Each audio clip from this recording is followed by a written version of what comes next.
When is a prophet not a prophet? And when is a prophet's revelation not a revelation? Next on Polygamy, what love is this?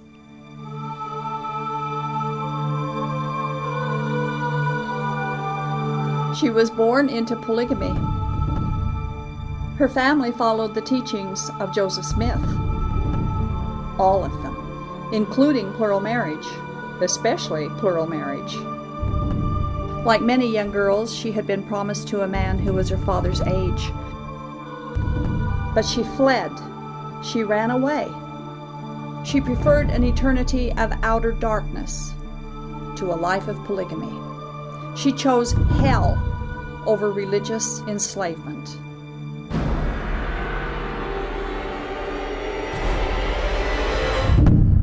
That girl was me. After I fled, I thought I was free, but I realized I wasn't free. I was lost, alone, desolate. No home, no hope, no life. Then Jesus Christ found me and rescued me, and He loved me.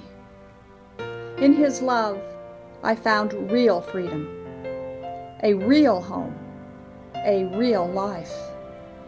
And Jesus offers you the very same thing. He is a shield to all who will take refuge in Him.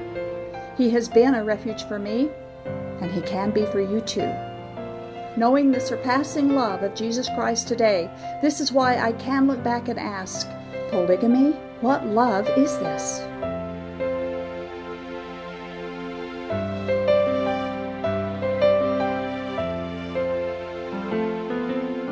Welcome to our show tonight. This is Polygamy, What Love Is This? And I am your host, Doris Hanson, and thank you for joining us. We are here every Thursday night to discuss polygamy and to help our viewers better understand Mormon fundamentalism. And tonight we're going to discuss the fact that it was Mormon President John Taylor who is the author of today's polygamy groups. From 1833 through 1844, Joseph Smith took for himself 33 plural wives, making a total of 34 wives, which included Emma, his only legal wife.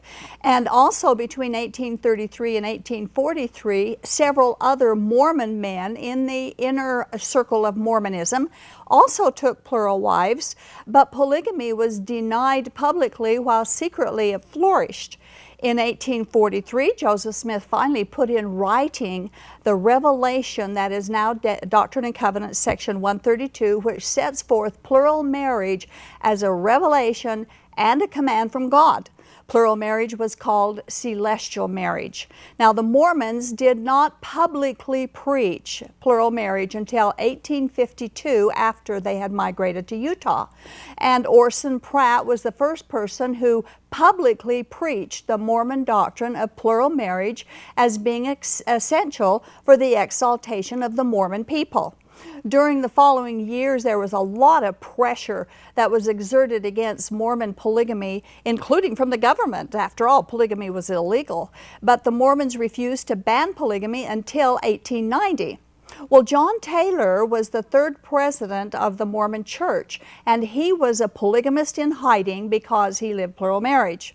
He correctly guessed that politically the Mormon Church would cave under pressure and ultimately give up their treasured practice of polygamy. In 1884, John Taylor said, and I quote, "God has given us a revelation in regard to celestial marriage. I did not make it. He has told us certain things pertaining to this matter, and they would like us to tone that principle down and change it and make it applicable to the views of the day.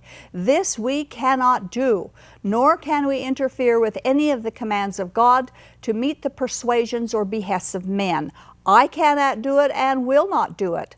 I find some men try to twist round the principle in any way and every way they can. They want to sneak out of it in some way." So you can see that John Taylor was against changing the doctrine of polygamy. A few months later, in May of 1885, George Q. Cannon, who was one of Taylor's counselors, said this about being pressured to give up polygamy, and I quote, "Unless the saints apostatize, Such an action on their part is impossible. By doing so, that's giving up polygamy, they would deliberately shut the door of the celestial glory in their own faces. Well, as history has clearly tells us, they did cave into all the pressure, they did give up polygamy, and the Mormon Church did fall into apostasy. Third President John Taylor, while he was in hiding, claimed he had a vision in 1886 which becomes the origin and the authority of today's Mormon fundamentalists. And we're going to be talking about that tonight with our guest, True Ott. He is a former LDS member. He has been our guest in the past, and together we are going to present some interesting information surrounding this 1886 revelation that very few people are actually familiar with. So to get started, I would like to introduce and welcome back to the show our guest, True Ott. Thank you, Doris. It's a pleasure to be here. Thanks for having me. This is golly, it's a hot topic. And there's so much ignorance about it, as we talked before the show. Not even the mainstream church is ignorant about it, but as you said, so are the fundamentalists, the polygamists. They really don't understand this. There's many of them who don't know anything about it. It's a huge, huge story. It really is. And it's an important story to find out what their roots are, so to speak. So Joseph Smith is the founder of Mormon polygamy, but what many people don't know is that John Taylor's the founder of the Mormon fundamentalists, and that's what we're going to discuss tonight. Right. I'd like to quote something from Heber C. Kimball, which I think shows to be really quite interesting in regards to who has who has the keys. Heber C. Kimball warned that God would raise up a people prepared to live plural marriage if the mainline church failed to do it. And this is what he said in the Journal of Discourses, and I quote, "Many of this people have broken their covenants by finding fault with the plurality of wives and trying to sink it out of existence. But you cannot do that. God will cut you off and," notice this, "raise up another people that will carry out his purposes in righteousness unless you walk up to the line in your duty." It's exactly what happened.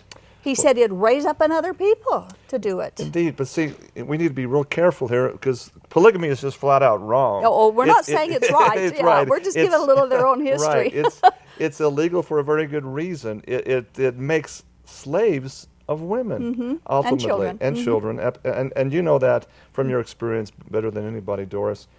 But yeah, there's when you talk, your first question was, when is a revelation a revelation? When is he speaking as a man, or when is he speaking as prophet? And the key to that is, as we were taught in primary, or even young adults, or all the way through the LDS, it's only a prophet only speaks as a prophet when he says, "Thus saith the Lord." Does he have a "Thus saith the Lord" revelation? And that's exactly what John Taylor. That's what he said. That's what he said happened. So John Taylor's in Centerville. He's hiding from the authorities, and he was living in the home of John C. Woolley in Centerville. And it was during that time he had petitioned the Lord and about giving up polygamy, and he had a vision. And God's answer to him was, "No, you don't give up polygamy." Okay, so what we want you to do is, in this vision of 1886, maybe you can read it, and we'll talk about it to our viewers so they'll know what we're talking about here. Absolutely. Before that, let's get a little bit of a background. He's in hiding because, as I understand it, he had arrest warrants out for him because the federal agents were trying to arrest him and prosecute him for living polygamy, for jail time. Right. A lot of the Council of the 12 were also in hiding, many of them down in southern Arizona into Mexico even. So this was a tough time. Imagine here John Taylor, again, Mormon history shows John Taylor was there at Carthage jail, witnessed, he miraculously had his watch stop the bullet in his vest pocket. He was right there in harm's way. So here he is hiding out, wondering, there's a lot of people saying we should give this up because we can't survive as a church with, because all of the federal agents are against us. And of course, economically, you had to look for the benefits of statehood. A lot of people really wanted statehood. Mm-hmm. Absolutely, they did. And so, yeah, there was absolutely no way statehood would be granted unless the polygamy was abandoned publicly. That was the condition. And so it was an economic movement. And so here's, I'm just trying to picture myself as John Taylor in this dilemma.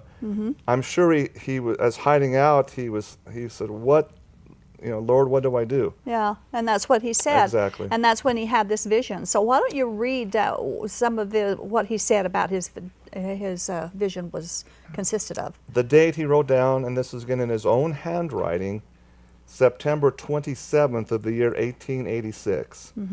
And here is what he wrote that he received from the person that he claimed was Jesus Christ, that actually visited him in Centerville. This is what he wrote, and I quote, "My son John, you have asked me concerning the new and everlasting covenant, and how far it is binding upon my people. Here's the key. Thus saith the Lord, all commandments that I give must be obeyed by those calling themselves by my name." This would be the saints, the Latter-day Saints. "Unless they are revoked by me or by my authority." Now, who had the authority? He had the keys, according, he was the president of the church. Directly from Brigham Young, right? "Or by my authority, and how can I revoke an everlasting covenant? There you go. For I, the Lord, am everlasting, and my covenants cannot be abrogated nor done away with, but they stand forever. Have I not given my word in great plainness on this subject?" This is section 132 he's talking about. That's right. "Nevertheless, I, the Lord, do not change, and my word and my covenants and my law do not. I have not revoked this law, nor will I, for it is everlasting, and those who will enter into my glory must obey the conditions thereof. Even so, amen." Now, God was clear. He would not revoke polygamy. Exactly. That's what this vision was all about. Now, again, I want to point out that the timing of this, the date, is 1886. Now, Wilford Woodruff succeeded John Taylor, and just 4 years later, the manifesto was issued. We're going to talk about that as well. In a little bit, yeah. But the timing here is so incredible because of the movement of statehood. It had to, either statehood was granted or polygamy. They had to choose. Had to be one or the other. One or the other. That's right. And according to several accounts, Lawrence C. Woolley wrote some information about this as well.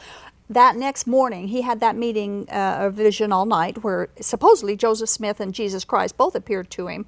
And then the next morning, after breakfast, there was an 8-hour meeting where there were 14 people who attended this meeting with John Taylor. There were 12 men and 2 women.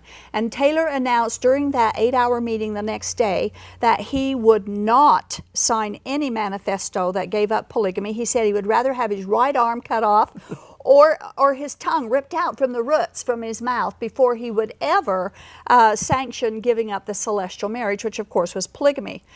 And after that meeting, or during that meeting, John Taylor called, and this is the key to the Mormon fundamentalists. John Taylor set aside 5 Mormon men. He set them apart. He placed them under covenant that while they lived, they would see to it that no year ever passed by that a child was not born under the covenant of plural marriage. These 5 men were given authority to carry on the work, and they were in turn given the authority to ordain others to also seal people in plural marriage. All 5 of these men were given a copy of the Revelation and of their ordination, and it was reported by Lawrence C. Woolley at that time that John Taylor was enveloped in light. He had all this light surrounding him. And Joseph Smith was there, he said, directing the meeting. He said it's the first time he ever met Joseph Smith, and he and Charles Wilkins shook hands with Joseph Smith at that time. And John Taylor would rise from the floor, and then he'd go back, and then rise supernaturally, I guess, during this 8-hour meeting. Now, the fundamentalists claim their sealing authority for plural marriage based exactly from the ordinations of this meeting. Now, John Taylor's the president. He gets to do these things. And 3 months later, he allegedly, after he allegedly had this vision, allegedly because I'm doubting the whole thing, but President John Taylor took to himself another plural wife, 26-year-old Josephine Rush. He was 83 years old, more than 3 times her age. Imagine the joys that she got to spend her marriage bed with a man over 3 times her age. That's incredible. That's incredible. So, and then again, back to the manifesto, when Wilford Woodruff became president, he caved in. He signed the manifesto. So yeah, that's what I haven't been able to figure out in my research, to find out who was really behind, who's the they that John Taylor would reference in the Journal of Discourses, as you said earlier, and the quote was brought up. Who were they that were so intent on having this manifesto, this declaration made? It would be the political again, move yeah. behind. It has to be businessmen that has financial interests, really, and political, because the political, federal government was giving them a lot of pressure. And so, yeah, you see this whole thing evolving from 1886 to 1890 when Wilford Woodruff signed this manifesto. Now, most mainstream and FLDS people are in agreement. This is the area where there was a real division. Mm-hmm. It was. I've talked to FLDS people, and with your background, you know that the FLDS look upon themselves as the wheat, and the mainstream as the tares. Right. It's the separation time. And wow! And based on this, they believe they have the priesthood authority. They have a good claim to it, and they do have a claim to it, absolute claim to it. And the LDS Church doesn't, because they gave up this "Thus saith the Lord" covenant. So many mainstream LDS really haven't even read the manifesto. It wasn't really a "Thus saith the Lord" revelation. No, it wasn't. Why don't you? We got to put on the screen. Let's do it. Let's read it. Here, it's like a letter, a public letter. It's to whom it may concern. I mean, okay, this is really eye-opening to me.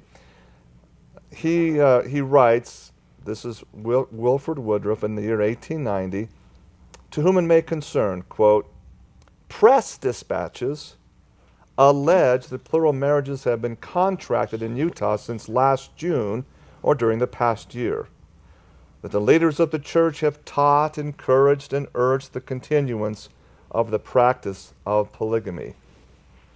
I, therefore, as president of the Church of Jesus Christ of Latter-day Saints, do hereby in the most solemn manner declare that these charges are false. We are not teaching polygamy or plural marriage, nor permitting any person to enter into its practice. And I deny that either 40 or any other number of plural marriages have during that period been solemnized in our temples or in any other place in the territory. Notice territory, not state. Mm-hmm. Inasmuch as laws have been enacted by Congress forbidding plural marriages, which laws have been pronounced constitutional by the court of last resort, the Supreme Court. Right. Okay. I hereby declare my intention to submit to those laws, to use my influence with the members of the church over which I preside, to have them do likewise. And I now publicly declare that my advice to the Latter-day Saints is to refrain from contracting any marriage forbidden by the law of the land. Signed, Wilford Woodruff, President of the Church of Jesus Christ of Latter-day Saints. Now, I'm sorry, Doris, but this sounds like an attorney wrote this letter. I mean, it's like, okay, we're going to put on a public face. Nowhere in this manifesto did he ever declare this is from God, that it is to be done away with, right. that God changed his mind. And you can find it in the LDS scriptures too, by the way, as a declaration, not as a revelation at all. And it was voted, Lorenzo Snow presented it, and it was voted on by the LDS Assembly in October 6th of 1890, but it wasn't honored. It wasn't honored. Despite their promises to submit to the law, they continued performing plural marriages. There were 262 women sealed in polygamous marriages and 220 different men involved between 1990, which is when he did 1890, excuse me, and December of 1910. Yeah.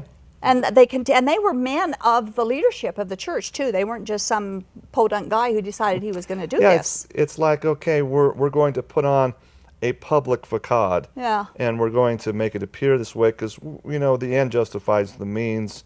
We need statehood, then and we need it just to diffuse this, put these federal bloodhounds off our track. Right. That's exactly what happened. It's clear if you do the research that it didn't really stop. Yeah. No, it didn't. And so the question begs to be asked: is it okay to lie publicly for the Lord?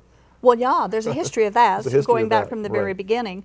Now, there were witnesses that were actually there when John Taylor claimed the 1886 revelation, and after John Taylor died, Abraham Cannon writes in his journal that John W. Taylor, who is John Taylor's son, he said this after the present John Taylor died, quote, "Among my father's papers I found a revelation given him of the Lord, which is now in my possession, in which the Lord told me that the principle of plural marriage would never be overcome. John Taylor's wife also said," and I quote, "President John Taylor was in hiding the night of September 26, 1886, when he received a revelation concerning the principle and set men apart to continue it regardless of what the church might do officially on the matter." So we don't just have one person here and there saying it. We've got witnesses who are saying that this actually took place. It did. And so what's amazing to me is this continues kind of quietly for a period of about 40 years. I'm talking about this being John Taylor's revelation. And in 1933, I believe, finally President Heber J. Grant comes out publicly and denounces it as a pretended thing. A pretended revelation, he calls it. If this was really pretended, why wait 40 years for it to be official? Well, that's really a good question. We have a copy that we want to put on the screen of John Taylor's written revelation, and we're going to be talking about that a little bit later. But if we can put that on the screen right now, which is John Taylor's written revelation in his own handwriting of this vision that he claimed that he had, stating that the plural marriage would stay and that it was not going to be done away with. And we're going to talk about your experience with that in just a little bit. But first, why don't you read what Heber J. Grant said? Right, but that picture that was on there, it's not rocket science to have handwriting experts come in, and I understand that has been done, not by the mainstream LDS, but by the FLDS down in Colorado City. They have a number of handwriting analysis. They claim the 3 or 4 experts that say, yeah, this is not pretended, this is real, this is his writing. Okay, so here's this is in Deseret News, the church section of Deseret News, dated June 18th of 1933. And this is the primary excerpt of it. It's quite a lengthy, it was a long thing. We don't have time. That Heber J. Grant wrote officially as the president. But here's the salient point, and maybe it'll come up on the screen. Here it is, quote, "Furthermore, so far as the authorities of the church are concerned, and so far as the members of the church are concerned, since this pretended revelation, if ever given, was never presented to and adopted by the church or by any council of the church, and since to the contrary an inspired rule of action, the manifesto," inspired rule of action. Rule of action, okay. Not a revelation. Now, he didn't say revelation. Rule of action was subsequently to the pretended revelation presented to and adopted by the church, which inspired rule in its terms, purport, and effect was directly opposite to the interpretation given to the pretended revelation. The said pretended revelation could have no validity and no binding effect and force upon church members, and action under it would be unauthorized, illegal, and void, end quote. Now, here's the problems with this. First of all, it's dated 1933, close, 40 some odd years after it happened. Now, the obvious problem with this is John Taylor was in hiding, as were the council. The Council of the 12 were scattered. They were under federal indictment. That's right. They couldn't possibly have formed a council. They couldn't have presented it. They were in hiding, and then John Taylor passes away shortly thereafter. So it's easy to say this is pretended because it was not said in council, but it was impossible to be in council at that point. It was a time of turmoil. But isn't the president of the LDS Church prophet, seer, and revelator? Isn't this something? Again, the key words is "Thus saith the Lord." Right. Sign. Now, what you have to identify is that letter in handwriting really his handwriting? And again, I submitted it is. It was, in fact. And so I guess the point now becomes, well, should we all be polygamists or not? No. Well, and that's what we're talking about tonight, because John Taylor, based on this revelation, 1886 revelation, is the father of the Mormon fundamentalists. They took that and they went right. You can take it right like an ancestral tree and take all of today's polygamy groups right straight back through, and it stops at John Taylor and then Joseph Smith. Exactly. The fundamentalists came from this revelation of John Taylor's. You know what? If it's okay, let me tell what happened to me back in the 1980s. Yes, tell us about that. Because I was a returned missionary, just got back and married my sweetheart in the Manti Temple. We were starting a family, and we were attending. We were both down at Cedar City, attending Southern Utah University, and I had a number of different jobs, one of which was driving school bus. And on one occasion, I was assigned to take a football trip to St. George, the bus down. And there was two buses. The other bus driver was a fellow from Colorado City, last name of Barlow. And he wasn't the most popular bus driver because he wears the long sleeve shirts, and everybody knows where he's from. He's a polygamist, a polig as we call him, right? Yeah. But as you're waiting for the teams, we had a chance to sit on the bus and get to know each other a little bit and talk, And I was amazed at how much we had in common, hunting and fishing. We loved it, and upcoming was the Utah deer hunt. I still am an avid hunter. I like to go out and chase the big bucks. But here's this. He says, "I know where some great bucks are." And he had some pictures to show, and I just wow. He invited me to come down and hunt with him. Well, wow. He's a new friend, a new buddy, right? Yeah. And so it so happens during. They call it harvest holiday back then. They had an extra, Monday was a holiday for the deer hunt.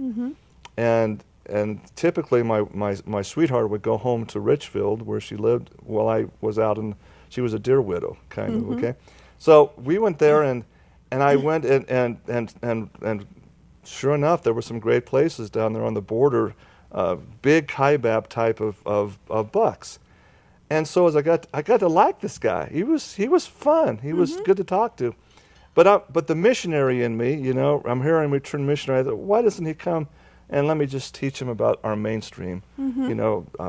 How he's kind of missed the boat here. Yeah. And started to proselyte to him about coming back to the true church. Well, he invited me. He says, "Well, come and let me have you meet some people." And while we were down there the following day, he wouldn't hunt on Sunday. So he invited me to come to his church there. I had no idea what I was walking into. I thought, well, sure. If I have the truth, which I was confident I had, I need to go witness to him, And so I basically did that, and I met his father. His name was John Barlow, and he happened to be in the upper, leadership of the time. Back then in the early 1980s, the prophet was Johnson. His last name was Johnson. And so he invited me to come meet the prophet. Well, to that group, it was like meeting President Kimball. Yeah, it was exactly. it was a big thing. Exactly. It was a big thing. And so they called him Uncle Leroy. Right. And so we went and met Uncle Leroy. He was quite feeble. I think he was in his 90s. Oh. But they had an aura of respect for this guy. And as we were talking, guess what? We found out we're Shurtell relatives. My father's family comes out of a fellow named Joel Hills Johnson, he wrote a hymn, High on the Mountaintop. Oh, okay. Wow. Joel Hills Johnson is my ancestor, and come to find out it was Uncle Leroy's brother, or there was some connection there. We were like, when you go back to polygamy, a lot of people are related. There's a lot, yes. Anyway, so I'm sitting here, wow. So suddenly I was like a lost sheep coming home to them. And then he said, well, we are the true wheat, and you are with the tares. Oh, really? And that's the way they look at him. Yeah, and I said, well, I guess you're entitled to your opinion. He said, no, I can prove it. Yeah. I says, okay. They gave me they had a really nice leather-bound copy of the Journal of Discourses. And for $100, they would sell it to anybody, and it was well done. All of the prophets, from Joseph to John Taylor, all of their revelations were there, and their speeches, etc. They took me aside and they said, "We're going to show you. We have the true line of authority." Now, authority is a big thing. It is. To the Mormon Church, they claim that that the prophet today has only the keys of authority. They're claiming the same thing. Exactly. Each polygamy group claims the same thing. And so, wow, they said, let me show you. And that's when they took me inside, and they brought out, it was in some kind of a strong steel safe. They brought out it was under glass in very preserved condition, just what you saw on the screen there, the handwritten, thus saith the Lord revelation. And then they showed a line of authority from Uncle Johnson, Uncle Leroy, right back to John Taylor, which of course John Taylor to Brigham Young to Joseph Smith, right, to Peter, James, and John, yada and, yada. Yeah, and it goes right straight back through the FLDS line of authority to John Taylor. I'm sitting here. Well, how do I know that's really his writing? How do I know this is not just some made-up thing? And then so we have forensics evidence and documents that if the mainstream church knew it, they'd respect us a lot more. And I said, well, suddenly I had some respect for these people. I said, wow.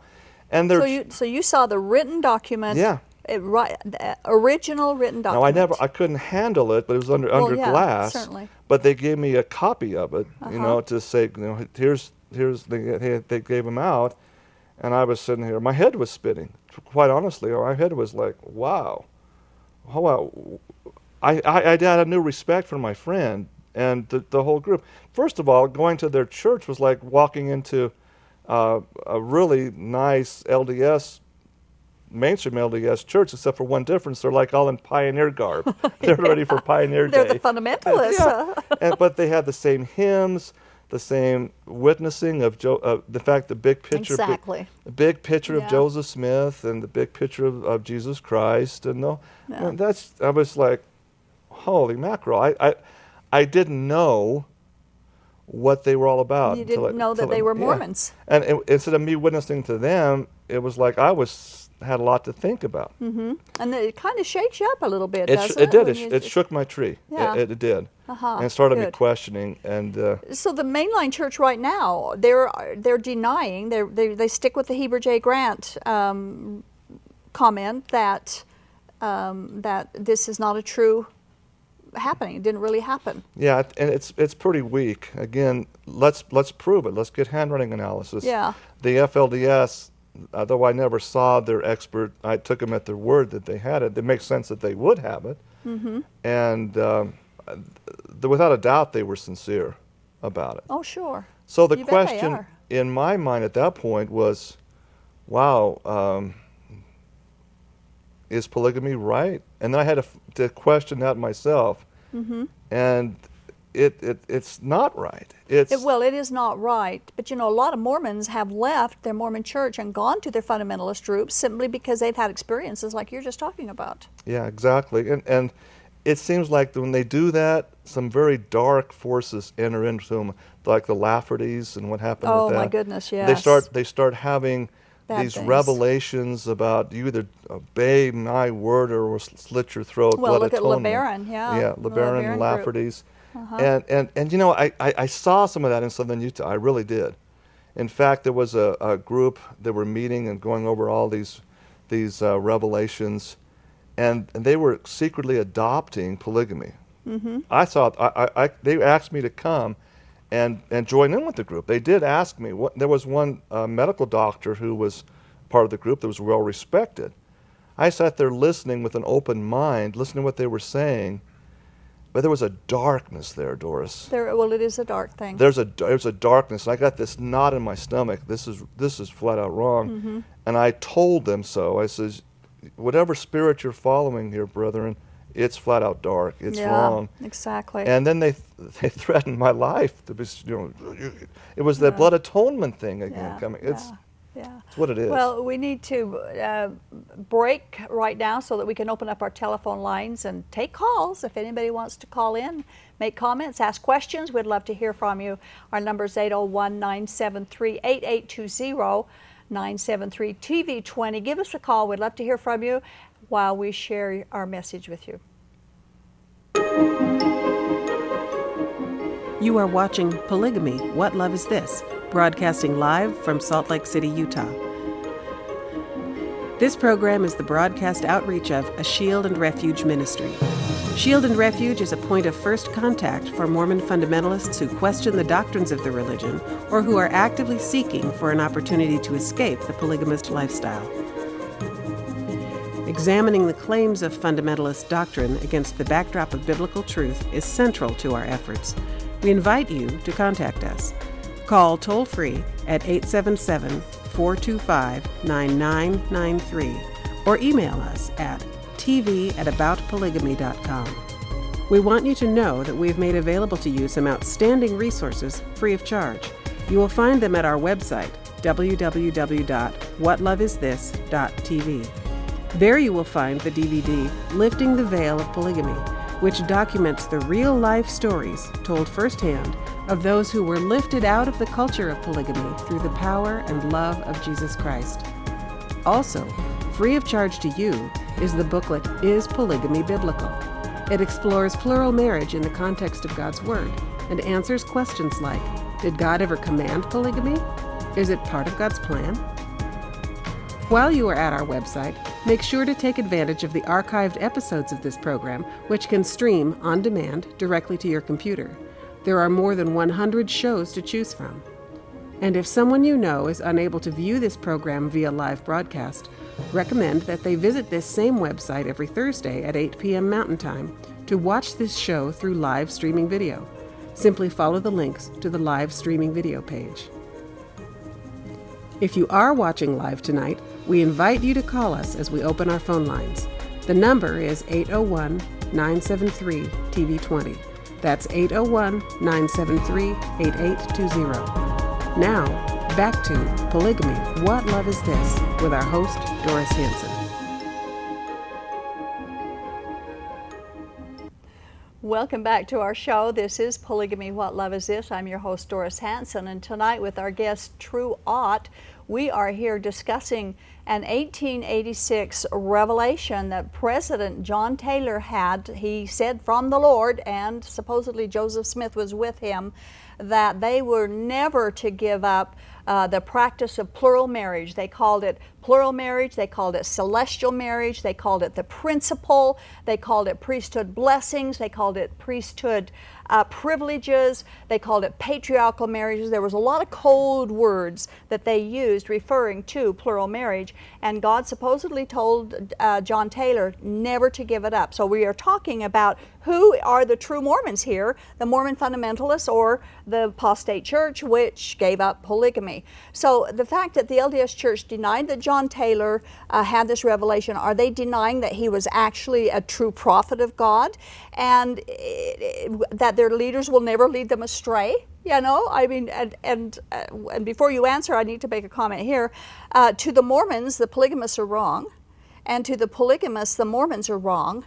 But according to the Bible, they're both wrong. That's right. So that's what I had to come to grips with myself. Mm-hmm. Great, oh golly, as I came back, I got to tell you what happened, the fallout from that. And you know, as a young, newly married person, the most sacred thing is your membership. And to me, it was at that mm-hmm. point. And the same week that I got back and started driving bus again, I got a phone call from my stake president in the college stake, you know, we were going there, and I went to visit with him, and he knew all about my visit down there. Wow. And I was to this day, it's creepy how he knew I went down there. Did they have spies watching this? And I was glad he called me in, because I wanted to talk to somebody about it, about this thing that I just saw, mm-hmm. and the anger. It was like, brother, don't you know that, you know, when we recommend, give you a temple recommend, this is who we're talking about when we ask the question, do you sympathize with any apostate group or sympathize with any individuals in the group? And so he says, give me your temple recommend. And I'm just, wow. It was like, oh no. I almost was in tears, pulling out my temple recommend and putting it on this desk, and I'm just shaking. What? I didn't. And he could see that, you know, he said, well, okay, I'll hold this for a week if you promise me to cut off all correspondence with Mr. Barlow. No, you haven't, I mean, no, nothing with him. Okay, yeah, okay, yeah. To this day, I remember the look on his face when he came to me. We're buddies now. Mm-hmm. He started talking, and I was so rude to him. I said, I don't want to talk to you ever again. Leave me alone. Mm-hmm. And he almost it was like I slapped him across the face, Doris. It was like, well, that is a slap in well, the face. And it haunts me still to this day. How I've never treated anybody like that before. And my stake president. He came back and he knew all about that. He says, okay, here's your temple recommend. You did good. So interesting. We've got some calls coming in. We've got some people going to want to ask you some questions here, you it bet. looks like. So let's get to it. Line one, we have Lori from Draper. Hello, Lori. Here. Yes, you're on the air. Thank you. What's your question? Hi, Doris. My name is Lori, and I just wanted to make a comment about some of the polygamy kids, that it has to be wrong. So many of their children are very sick. And I work for home care in Salt Lake, and it astounds me at how many mothers call and their last names are all the same, and their children are extremely sick, in diapers when they're teenagers, and the home care, they're on trace tubes, and, you know, because it's just astounding, and it's that this group has so many children that are very sick, and that, you know, they continue, you know, because of the bloodlines, they continue to that's breed true, with Lori. their cousins, and The bloodlines are intermixed a lot of inbreeding is going on. Plus, we have to remember that they have so many kids, there's not proper parenting going on, and money, you know, to supply the needs of these children. There's a lot of wrongs that are going on in these fundamentalists, and that's another reason, like True said, it's just a black, ugly thing. It just isn't right. It can't be from God. no, right. But anyway, if there are difficulties like that, either family services or somebody should probably be notified. Right. Well, you know, they're calling in to home care to get their supplies each month for their children. But it's just astounding at how many there are. Yeah. I don't think people realize that. I don't think they do either. You're right. It's very, very sad. It's heartbreaking. Well, thanks for calling, Lori. Hey, thank you. I've been watching you for a couple of years now, and I appreciate you. Bye-bye. Well, thank you. Thanks. Good night. Okay, we have Tyson calling from Sandy. Hello, Tyson. Well, hello, Doris. Hello. How are you? I'm doing terrific. How are you doing? Good. Pretty good. Pretty good. You're on the air. Well, fantastic. I just wanted to say I think that your guest tonight had some really awesome comments and stuff that, in fact, I wasn't even aware of some of those comments as far as offhand. I was like, wow, those are really, really good. Yeah. Thanks, Tyson. And, so I just want to say thanks for being so prepared. That's awesome. I think that really helps to get the message out there. Yeah. And one of the things I was just kind of hit by when I was listening to you guys is, how many people take such offense to people sharing facts. And it's not a matter of respect or disrespect, right? Right. Because facts aren't subject to respect. They're just, Facts. they're just facts. It's like, I don't respect the sunset. It just is, even though it has kind of a neat spiritual or emotional quality for me. It's not a matter of respect. Right. And I think that people need to actually understand that what you guys are doing is an awesome thing to bring truth to light and stuff that's intentionally hidden. Right, and it's there. It's in the history. You can look it up online. You can get the books and articles, and you read the Revelation. It's all there. And that's exactly why, Tyson, that they have this as part of the temple worthiness recommend question. It's a subject that it's taboo to talk about. I found that out the hard way myself. I understand. I was excommunicated for evil speaking of the Lord's anointed. Actually, when I was on Doris's show in January this year. Mm-hmm. Oh, yeah. That's right. So, Yeah. but the other thing I wanted to tell you guys, I think is kind of an interesting thing. I was talking to a good friend of mine the other day. He says, he goes, how many, support groups are there for people that are transitioning out of Methodists, or Methodism, or say Presbyterians, or the Assembly of God? Get on Google, check that out.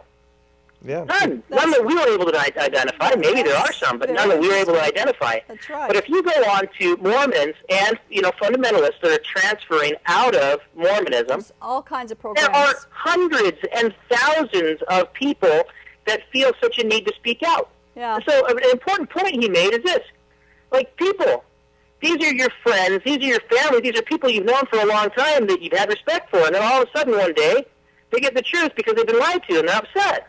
Mm-hmm. Maybe there's just more to these facts that Doris and Mr. Ott here are bringing to light that, maybe you really ought to take a look at stuff and figure out, have these people just gone stark raving mad? No, maybe there's more to the story there. Exactly. Indeed. Good point. Thanks, Tyson. Good, right on. Good point. Thank you for calling. Hey, thank you guys. It's an awesome show. Thank you. Thank God you. bless.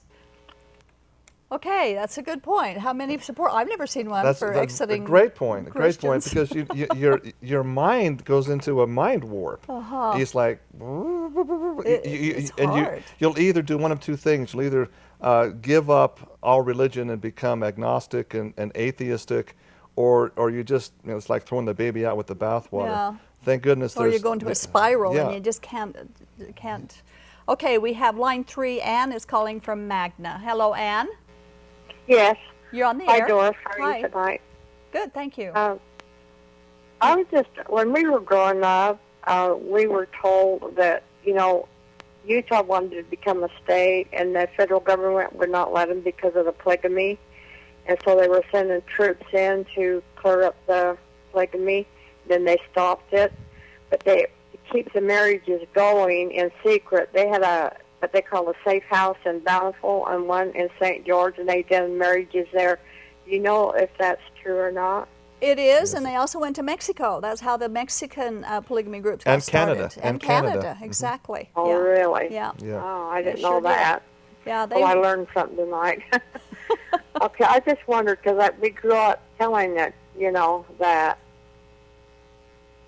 So, It wasn't until actually 1904 that the mainline church itself finally decided that they would give up polygamy as a practice in the church. Oh, okay. Well, I just wondered because we, like I say, we were told that growing up, and They told about the safe houses they had. Yeah. So anyway, that answers my question. I appreciate it. You're welcome. And Heber J. Grant, we were talking about him earlier. He denied in his rebuttal of this revelation, he denied that he was a polygamist. And yet he had 3 wives. Oh, he did. Indeed. At one time, he was a plural polygamist. That whole manifesto was like, it was lawyerly. I mean, it was lawyer-esque. It's just not true what was being said there. It was for public dissemination. Starting out with Joseph Smith, they lied about polygamy all the way through, and they still are. Okay, line 1, Kristen is calling from Cedar City. Hello, Kristen. Hi. Hello, you're on the air. Hello. Hi, Doris. Oh, hi, Kristen. How are you? I'm good. How are you? Great, thank you. Good. You look awesome. Oh, thanks. I've been watching tonight, and some of the information that I grew up with was all of that about the 8-hour meeting. Mm-hmm. But some of my cousins have been doing some research and realizing that they believe, and they've been in the group, they were born and raised in it just like me, and BAB, and what they're finding is that it was literally an alleged meeting. And I would love somebody to really do that handwriting expert and see which way it was, because this is what justified the polygamy for so many years. Interesting.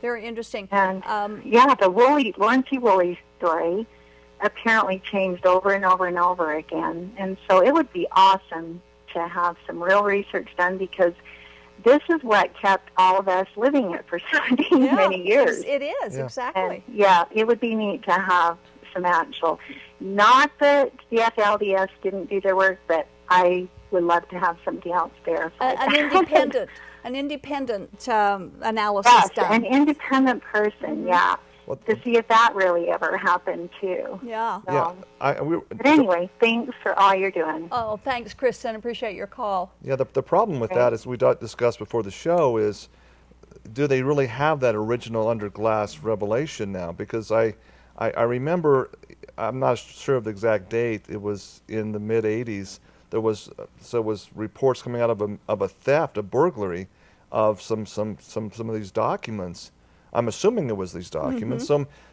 The problem is maybe this doesn't exist to do the analysis. Where is it now? But there's enough copies, though. There's some good copies. Good copies. Where they could do an analysis. That's good enough, yeah. Yeah. So who has the most to gain by, if this shows out to be legitimate, boy, the Mormon church has egg on their face. The mainstream church has real egg on their face. Oh, they'll talk themselves out of it. They do out of everything else.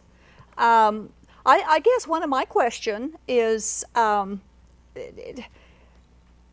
the Mormon Church, the president, we talked about this earlier, and so do all the polygamy groups. Their leader is their prophet, is their revelator, who speaks directly and hears from God. John Taylor's revelation was not accepted as though it was a revelation from God. And yet some of Joseph Smith's revelations, which were more outrageous and more obnoxious than John Taylor's was, they're all accepted without question.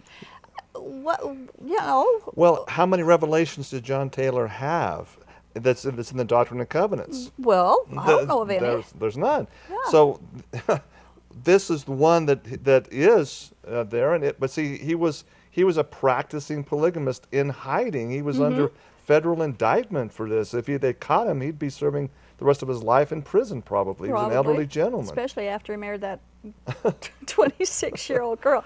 We're getting very close to the end, but we'll take this call and see if we can get that done quickly. Hello, Bill? Yes. Yes, you're on the air. Can you ask your question quickly? Okay. Ask your question quickly, please. Hello, Bill? Yes, I'm here. Okay, ask your question quickly, please. Turn your volume down. Volume's off. Okay, what's your question? My question is I've always believed that the Lord is a spirit, and the Mormons teach that he's a flesh and blood, and I have a problem with that. So do I. Do you have a problem with that? Oh, absolutely. I'd like to, in closing, just comment on that. It goes back to the Holy Bible, Romans chapter 1. And it's and verse 23 in Romans chapter 1 is pretty clear. When you take the uncorruptible God, which is the God of the universe, like you said, is not a body of flesh and bones. And when Paul wrote to the Romans and said, you take and turn this uncorruptible God into a corruptible God, the dictionary definition of corruptible is flesh and bones. You're decaying. When Joseph Smith comes in and says God is flesh and bones, Jesus, this is all this separate and distinct individuals. Right. He's doing exactly what Paul said to the Romans they were doing. And when you do that, what follows? Read verse 24 in Romans 1. Then it turns you over to the lusts of the flesh. And bad things start if polygamy happening. isn't the lust of the flesh, I don't know what is. It definitely is that. And in Romans 8 we read that that we're supposed to walk by the Spirit, not by the flesh, and yet they teach that polygamy, the polygamy itself teaches you how to be more Christ-like. Well, Jesus never said that. No. You won't find that anywhere. It's just a conundrum of messed up thinking and passed down revelation. And what's sad is that the people in the polygamy groups are born and raised in it. They don't know to check it out. They just believe what they've been told because anyway, we are done with the phone calls now. We are at the end of the show. True, I want to thank you so much for coming and sharing. We didn't get it all said, but we got most of it. Most of it. I think the main points came out. It's such a thing to work out, and people listening to this show tonight, question everything. This is what I'm saying. And don't be afraid to question, even though your file leader might say you're on the road to high apostasy, as was told to me. I had to come back and say, well, so be it. I'm going to follow truth. You have to follow the truth. And we've talked a lot tonight about visions and revelations and authority given or not given to perform celestial marriages, but all this information is nothing when measured up to biblical truth. We're warned in the New Testament that in the end times people would follow every wind of doctrine, and doctrine is demons. And we either have to hang on what men claim to or what Jesus said. Our spiritual safety is at stake. We must be able to discern the truth. Jesus said there is no eternal marriage. Matthew 19:12, Jesus said there are people who choose to renounce marriage in order to spend their lives serving God. 1 Corinthians 7:8 gives advice to the unmarried that it's good for them to remain single. So in light of this biblical proof and more, why does this culture insist on marriage of any kind as a condition for eternal life? And as for visions and signs and wonders, the Bible teaches that false signs and false miracles and false prophets would appear and would deceive many people, and we've seen that happen. We're warned that the devil and his servants appear as an angel of light to lead people astray from the simple truth of God's salvation in Jesus Christ alone. No method, no church, no practice brings eternal life. God's greatest commandment, Jesus said, is to love Him. And the second greatest commandment, He said, is to love our neighbor. If celestial marriage is so great, why didn't Jesus say so? He had every opportunity. He's the Savior. He ought to know. Something's dreadfully wrong with the church that teaches marriage has something to do with eternal life. Don't believe it, because Jesus Christ is our Savior, and He doesn't need any help from us. Good night.